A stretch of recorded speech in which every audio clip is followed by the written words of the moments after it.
Ölkədə və dünyada baş verən ən son hadisələrdən xəbərdar olmaq üçün videonu bəyənib, kanala abunə olub, bizə dəstək ola bilərsiniz.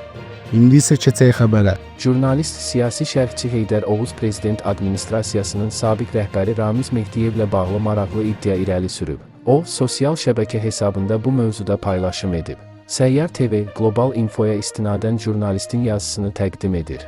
Naxçıvan ağsaqqalları mənimlə söhbətləri zamanı israrla bildirirdilər ki, Ramiz Mehdiyevin anası onu Naxçıvana qucağında gətirib. Bununla da sanki Ramiz Ənvəroviçin qeyri-məşru evlilikdən törəmiş uşaq olduğuna eyham vururdular. Hətta açıq şəkildə deyirdilər ki, qonşuluqda bu barədə dedikodular da yayılmışdı. Nə qədər Ramiz Mehdiyevə böyük məhəbbətim olmasa da, açığını desəm bu iddialara inanmırdım. Sanki içimdə bir hiss yaranmışdı ki, Ramiz Mehdiyevin anasının qucağında Naxçıvan şəhərinə gəlməsində bir sirrixuda var, amma bu sirrixuda nə idi? Bu yaxınlarda Ramiz Mehdiyevin adını açıqlamaq istəmədiyim həmkəndlisi ilə söhbətim zamanı bu mövzunu ondan soruşdum. Adam mənə çox ciddi və inandırıcı məlumatlar verdi. Bildirdiyinə görə Ramiz Mehdiyev bir çox bioqrafik məlumatlarında yazıldığı kimi heç də Bakıda dünyaya gəlməyib. Şərur rayonunun Qarxun kəndində anadan olub. Qardaşı uşaqları bugün belə o kənddə yaşayır. Onun barəsində bu cür şayələrin yayılması isə səbəbsiz deyilmiş.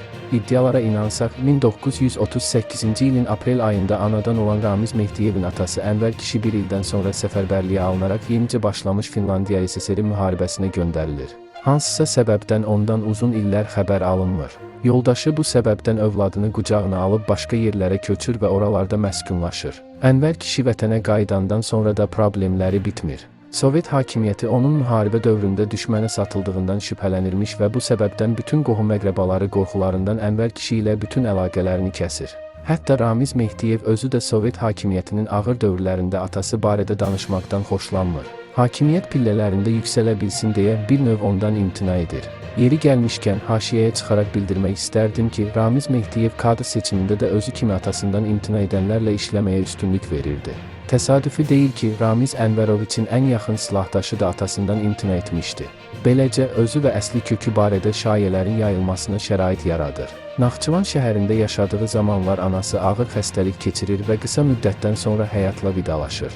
Uşaq yaşda yetim qalan Ramiz Mehdiyevin internat məktəblərindən birində yetişdirildiyi iddia olunur. Beləcə, valideynlərinin ikisini də müxtəlif səbəblərdən itirən Ramiz Mehdiyevin təlim-tərbiyəsi tamamilə Sovet rejiminin ümidinə qalır. Qısası, ot kökü üstə bitər, Ramiz Mehdiyevin atası da özü kimi vətənə xəyanətdə şübhəli bilinirmiş.